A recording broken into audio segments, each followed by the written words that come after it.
नमस्कार दोस्तों, मेरा नाम है दिनेश पंवार और आप सभी का स्वागत है पंवार एग्री हब में। कृषि विद्यार्थी जो भी मेरे टच में थे उन सभी ने कई बार फ़ोन किया, कई लोगों ने मैसेज किया कि सर एग्रीकल्चर सुपरवाइज़र की वैकेंसी कब आएगी। तो RSM SSB जो है राजस्थान कर्मचारी चयन बोर्ड, उसने उनका इंतज़ार जो है वो ख़त्म किया और जो एग्रीकल्चर सुपरवाइज़र की वैकेंसी है वो रिलीज़ कर दी है। 10/7/2023 को ये वैकेंसी रिलीज़ हुई है और टोटल जो इसके अंदर पोस्ट बताई गई है वो 430 है, जिसमें 385 गैर अनुसूचित क्षेत्र मतलब नॉन TSP और 45 वैकेंसीज़ जो हैं वो TSP एरिया के लिए निकली हैं। सबसे अच्छी बात इस वैकेंसी की ये है कि अभी तक जो डेट बताई जा रही थी अक्टूबर के अंदर, उसके हिसाब से ही RSM SSB ने ये वैकेंसी जो है वो लॉन्च की है। तो हम ये कह सकते हैं कि बहुत ज़्यादा चांसेस हैं कि अक्टूबर के अंदर अंदर इसके एग्ज़ाम्स हो जाएंगे। तो आप सभी स्टूडेंट्स जो तैयारी नहीं कर रहे थे या फिर इसका वेट कर रहे थे, वो सभी जो हैं वो अब तैयारी स्टार्ट कर दीजिए। बात करते हैं हम यहाँ पर कि ये जो हमारी वैकेंसी है इसके लिए आवेदन कहाँ पर करेंगे। तो आवेदन हम करेंगे हमारी जो rsmssb.rajasthan.gov.in जो हमारी साइट है वहाँ से। और इसके साथ ही एक इम्पॉर्टेंट चीज़ यहाँ पर हमें देखनी होगी कि यहाँ पर आप सामने देख रहे हैं कि इसका हॉरिजॉन्टल और वर्टिकल जो रिज़र्वेशन है वो दिया हुआ है। तो जो भी आपकी कैटेगरी है, चाहे वो जनरल हो, OBC हो, SC हो, ST हो, या फिर आप एक महिला हैं या फिर जो डिवोर्स्ड और विडोज़ हैं, तो उन सभी के लिए भी यहाँ पर रिज़र्वेशन जो है वो दिया हुआ है। तो आप यहाँ पर अपनी पोस्ट जो है वो देख सकते हैं और उसी के हिसाब से अपनी तैयारी जो है वो आगे कंटिन्यू करें।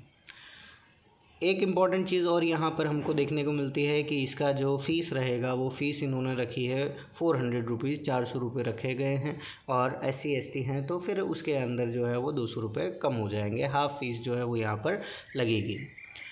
पात्रता की बात करें तो बहुत सिंपल सी वही पात्रता फिर से रखी हुई है कि जो आपके एग्रीकल्चर है उस एग्रीकल्चर सब्जेक्ट के अंदर या तो आपकी BSc होनी चाहिए, ठीक है, या फिर उसके अंदर आपका 12th जो है वो पास होना चाहिए। अगर आप 12th एग्रीकल्चर आपका सब्जेक्ट था तो भी आप इस वैकेंसी को फिल कर सकते हैं, और अगर आपने BSc कर रखी है तो भी आप इस वैकेंसी को फिल कर सकते हैं। ओके। इसके अलावा ध्यान देने वाली बात यह है कि दूसरे सब्जेक्ट जैसे आर्ट्स वगैरह हैं वो इसके लिए एलिजिबल नहीं होंगे, इस चीज़ को ध्यान में रखिएगा। अगर बात करें कि इसका वेतन या फिर इसका जो पे ग्रेड है वो क्या रहेगा, तो हम ये चीज़ के लिए एक वीडियो बना भी चुके हैं। आप प्लेलिस्ट में जाएं, वहाँ पर एग्रीकल्चर सुपरवाइज़र जो है उसे सर्च करें, वहाँ पर उसकी वैकेंसी का पूरा जो अपना वेतन है उस वेतन के बारे में पूरा बताया हुआ है कि आपको जब आप प्रोबेशन में होंगे उस समय पर कितनी सैलरी मिलेगी और प्रोबेशन के बाद कितनी सैलरी मिलेगी। एक ध्यान देने वाली बात यह होगी कि हर साल जो है जब इंक्रीमेंट लगता है, 2 साल आप पूरे कर लेंगे, जब उसके बाद इंक्रीमेंट लगेगा तो उस टाइम पर हर साल जो है वो 3% के हिसाब से आपकी जो वेतन है, आपका जो हम कह सकते हैं सैलरी है, वो इसके अंदर बढ़ती है। यहाँ पर हम एक चीज़ और देखना चाहेंगे कि आवेदन कैसे करें। तो आवेदन के लिए मैं बता चुका हूँ, साइट है, लेकिन कुछ पर्टिकुलर जो यहाँ पर चीज़ें हैं वो दी हुई है हमें कि आप जब भी फॉर्म फिल करेंगे तो उस समय पर आपके जो फ़ोटो होगा या आपका जो साइन होगा उसकी क्या साइज़ होनी चाहिए, तो उस हिसाब से आप जो है उसे एडजस्ट कर सकते हैं। वैसे तो जिससे भी ई-मित्र से आप फिल करवाएंगे तो वो इसे एडजस्ट कर देता है, बट फिर भी अगर आप खुद अपना फॉर्म भर रहे हैं तो उस टाइम ध्यान रखना बहुत ज़रूरी है कि आप इस फॉर्मेट के अंदर जो इन्होंने दिया हुआ है JPEG फॉर्मेट, उसके अंदर अपने डॉक्यूमेंट्स को कन्वर्ट करें और जो रिक्वायर्ड आपका इसके अंदर साइज़ है उस साइज़ का ध्यान रखें।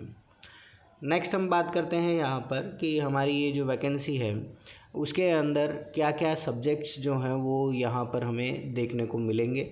तो सबसे इम्पॉर्टेंट हमें ध्यान रखना है कि जो सामान्य हिंदी है उसके जो क्वेश्चंस हैं वो हमारे लिए यहाँ पर इम्पॉर्टेंट होंगे। तो हमें हिंदी जो सब्जेक्ट है, व्याकरण, वो हमें पढ़ना है।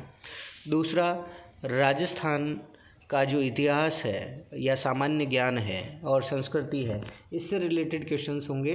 तो इसके लिए आप कोई भी जो बुक है, जैसे दक्ष हुई या फिर लक्ष्य की बुक आती है या फिर इसके अंदर पनोरमा है या धरोहर है, कोई भी एक बुक आप प्रेफर कर सकते हैं। उसके बाद इसके अंदर आपका शस्य विज्ञान, उद्यानिकी और पशुपालन, मीन्स पूरा एग्रीकल्चर जो है वो कवर होगा। बट आपको सारे सब्जेक्ट्स नहीं पढ़ने, बस ये 3 सब्जेक्ट जो हैं वो आपको तैयार करने हैं। सिलेबस के ऊपर हम पूरा का पूरा जो है एक वीडियो वो और लेकर आएंगे, जिसके अंदर कौन सी बुक से आप इसकी तैयारी कर सकते हैं उसके बारे में भी बात करेंगे। ओके, और जो सब्जेक्ट वाइज है जैसे सस्य विज्ञान हो गया, एग्रोनॉमी, तो उसके अंदर क्या क्या इंपॉर्टेंट टॉपिक्स रहेंगे, आप कहाँ से उन्हें पढ़ सकते हैं, नोट्स प्रेफर करें या बुक्स प्रेफर करें, उसकी हम बात करेंगे। तो इस चैनल के साथ जुड़े रहिएगा। अगर आपने सब्सक्राइब नहीं किया है तो कर लीजिए, क्योंकि मैं आपके लिए ये सारी चीज़ें जो है एग्रीकल्चर सुपरवाइज़र से रिलेटेड वो सारी की सारी चीज़ें आपके लिए लेकर आऊँगा। मेन इंपॉर्टेंट चीज़ यहाँ पर ये रहेगी कि हमें राजस्थान के परिप्रेक्ष्य में इन चीज़ों को देखना पड़ेगा। मीन्स एग्रोनॉमी भी आप पढ़ रहे हैं तो राजस्थान में कौन कौन सी क्रॉप्स होती हैं और उसकी क्या इंपॉर्टेंस है वो हमें देखना पड़ेगा। वैसे ही बात करें पशुपालन की या उद्यानिकी की, तो हमें ध्यान रखना पड़ेगा कि जो राजस्थान है पर्टिकुलर, उसके अंदर हमारे के सेंसस हैं, मीन्स वहाँ के जो डेटाज़ हैं वो हमें उसी के ध्यान रखने हैं। हमें पूरे इंडिया के डेटाज़ जो हैं वो रटने की ज़रूरत नहीं होगी। दूसरा हमें ध्यान रखना है कि ये जो सब्जेक्ट्स यहाँ पर दिए हुए हैं उन सभी के अंदर राजस्थान के ही इम्पॉर्टेंट चीज़ें हमें ध्यान रखनी है। पशुपालन के अंदर आपको यहाँ पर सारी जो हमारे जितने भी कैटल हैं, जैसे गाय हुआ, ठीक है, भैंस हुआ, भेड़ बकरी वगैरह, इन सब की नस्लें जो है वो भी दी हुई है जिसके बारे में हमें पढ़ना है। तो इसकी डीप नॉलेज जो है हमें होनी चाहिए। ओके, लास्ट में बोर्ड की वेबसाइट आप ज़रूर विज़िट करें।